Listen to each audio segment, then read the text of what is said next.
Cerita dunia kedua.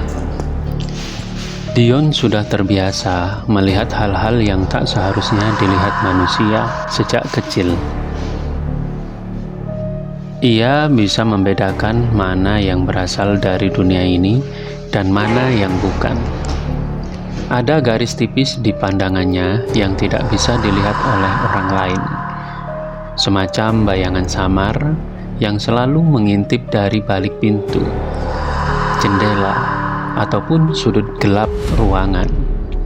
Ia menyebutnya sebagai dunia kedua.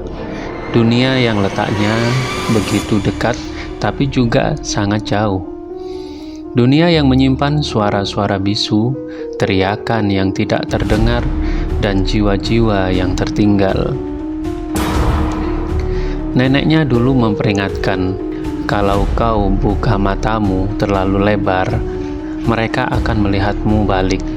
Dan ketika mereka melihatmu, mereka akan menginginkanmu. Tapi malam itu, Dion tidak punya pilihan. Rumah sakit jiwa Roh Kasih sudah 20 tahun ditinggalkan.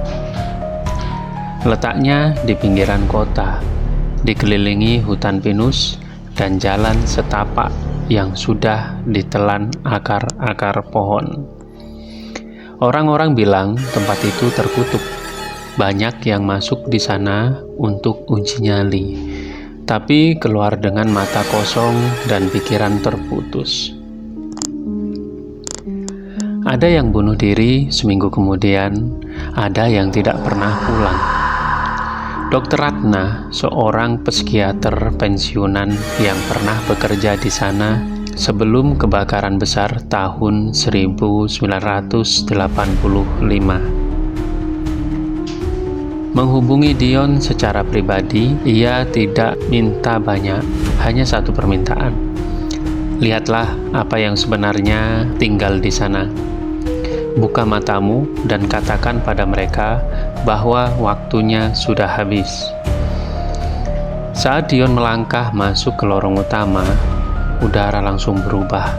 Bukan hanya karena debu dan lumut yang memenuhi dinding, tapi karena sesuatu yang lain, seperti napas yang tertahan. Dunia kedua langsung menyambutnya. Lorong-lorong yang panjang tampak bergetar samar di ujung pandangannya. Di setiap sudut ruangan ada sosok-sosok membungkuk, berdiri diam, atau merayap perlahan tanpa suara.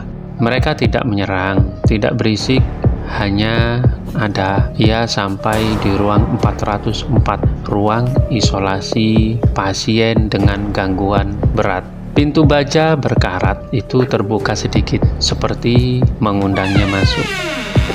Di dalamnya kosong, tapi Dion tahu itu hanya ilusi.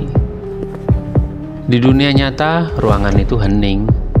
Di dunia kedua, ruangan itu penuh jeritan. Sosok-sosok tergantung di langit-langit, tubuh membusuk, mata terbalik.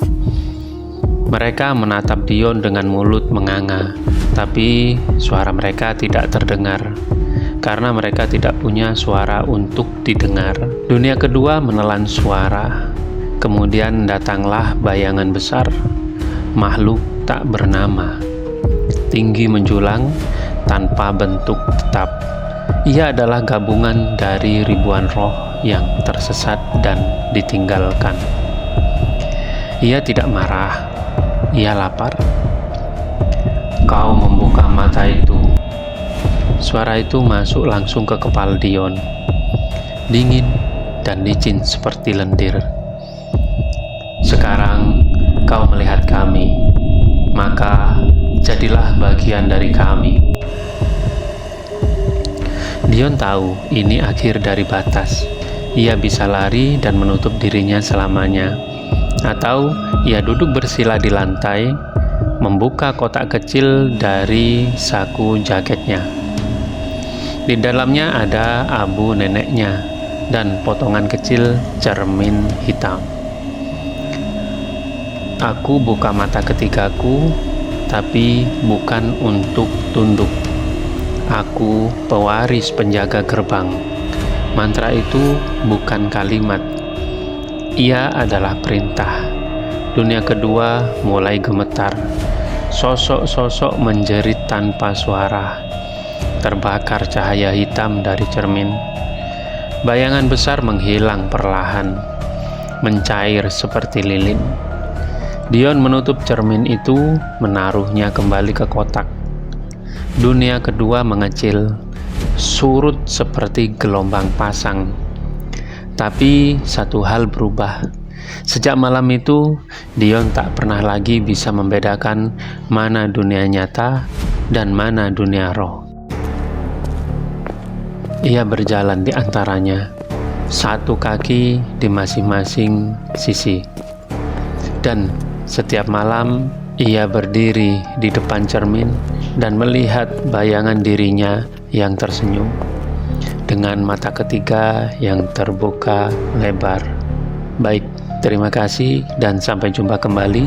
Jangan lupa like, comment, share, and subscribe.